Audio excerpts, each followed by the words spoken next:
down to verse 7, I think it is. No. Now, can you scroll down a little bit? There it is, verse 17. Okay. Without ceasing. You know, there's a lot of commands that God gives us in His Word. And prayer is one of the most relevant subjects throughout the Bible, both in the Hebrew Scriptures and in the Greek Scriptures. There are literally hundreds of references. It's a huge subject that's really worth the effort to go through it.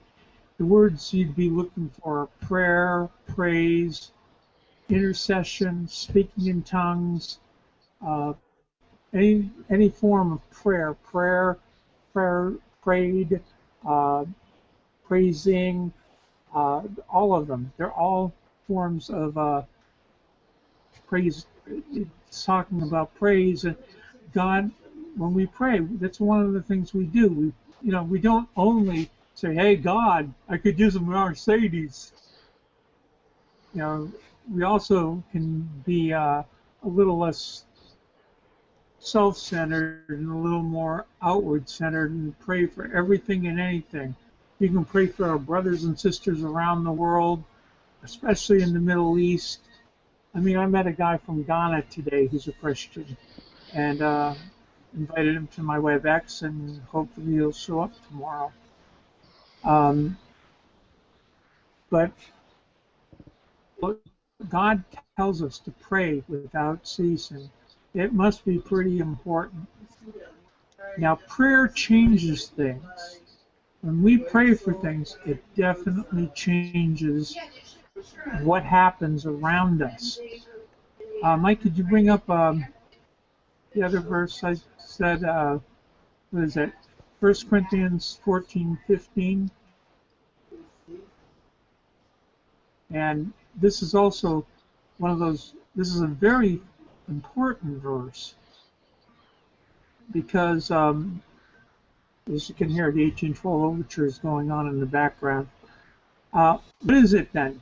I will pray with my spirit, and I will pray with my understanding.